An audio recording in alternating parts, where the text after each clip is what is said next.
Kalian ngerasa nggak bahasa Inggris kalian gitu-gitu aja? Kayak udah belajar berhari-hari, setiap hari, tapi ngerasa nggak improve gitu. Nah, apa sih sebenarnya yang salah? Langsung aja kita bahas di Titik Nol English Class.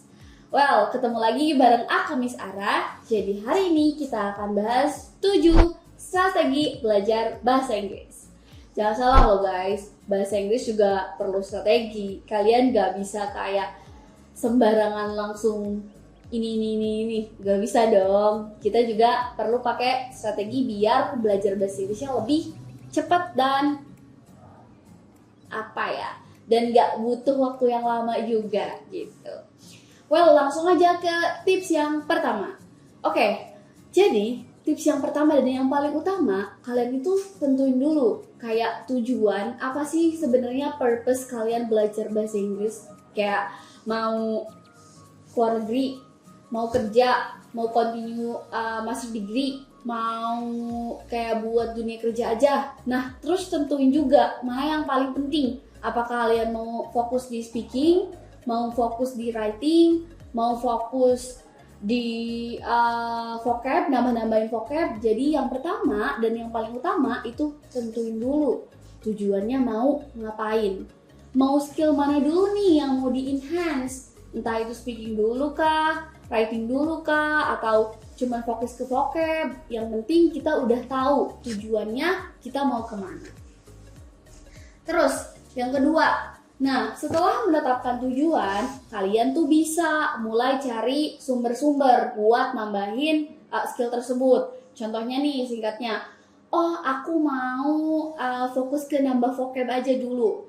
Kalian tuh bisa kayak mulai dari nonton film, terus juga kalian lihat-lihat postingan Instagram seputar vocab gitu-gitu. Jadi kayak udah terarah ya tujuan sama caranya itu sesuai.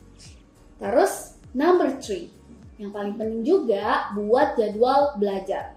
Jadi intinya gini ya, buat orang-orang yang otodidak belajar bahasa Inggris dan nggak pergi ke tempat kursus, mungkin kayak kita tuh nggak punya jadwal gitu. Kita nggak punya jadwal yang dibuat orang lain. Beda sama anak-anak kursusan gitu. Mereka udah ada jam segini belajar reading, jam segini belajar speaking, jam segini belajar listening gitu-gitu. Nah, untuk para pejuang otodidak, kalian tuh harus buat schedule sendiri. Kayak minimal at least 30 menit per hari itu atau sampai 1 jam sisihin waktu emang belajar di bahasa Inggris kayak gitu. Karena bahasa Inggris itu perlu banget praktis guys. Mau semua skill itu perlu praktis. Kayak misalkan listening perlu praktis dong. Bisa dari podcast, bisa dari watching movie, bisa dari listen to music gitu-gitu. Speaking of course butuh praktis. Contohnya kayak kalian download aplikasi-aplikasi yang udah sempat dijelasin kalian juga, yang ngobrol sama native itu juga kan ngelatih speaking juga. Writing, ya nulis, kayak sesimpel daily activity, tetap aja kan ada praktisnya gitu. Terus number 4, nah ini nih yang suka banget dilupain sama anak-anak. Jangan terlalu terburu-buru gitu. Jadi kayak enjoy the process guys. Kayak beberapa orang tuh kayak kita tuh dasarnya aja belum kuat, tapi udah pengen buru-buru ke level selanjutnya gitu. Nge-reach sesuatu yang emang kelihatan lebih keren gitu. Nggak usah buru-buru, santai aja. Yang penting as long as basic kalian udah kuat, biasanya kesananya akan lebih gampang juga. And then number 5. Nah, number 5 itu kalian ya berlatih setiap hari. Kayak bener-bener setiap hari itu. Ini mirip-mirip sama kayak buat jadwal ya. Jadi kayak at least mungkin 30 menit sampai 1 jam bener-bener fokus belajar bahasa Inggris. Mau sesibuk apapun, tapi dalam 1 jam itu bener-bener latihan. Nah, dan yang terakhir, kalian bisa evaluasi kemajuan belajar kalian, dan juga bisa number 7 itu bisa, number 7 itu bisa kayak mempertahankan motivasi. Jadi kayak udah latihan tiap hari nih, kira-kira kayaknya aku mau nulis deh, kayaknya improve aku tuh di mana, udah se-improve apa. Biasanya karena kita tahu diri kita sendiri, kita juga udah bisa nilai, oh kita udah improve nggak ya, atau kita masih gini-gini aja gitu. Itu bisa tuh ditulis kemajuannya di sebelah mana, atau kayak yang stucknya di sebelah mana.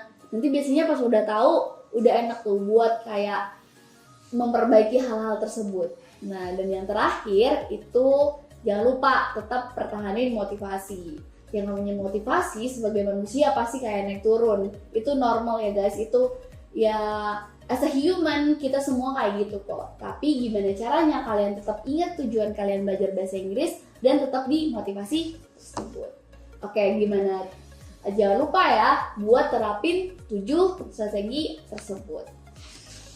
Well, that's all for today. Thank you for watching our video. Don't forget to like, comment, and subscribe. And then, see you later. Titik nol, everyone can start from zero.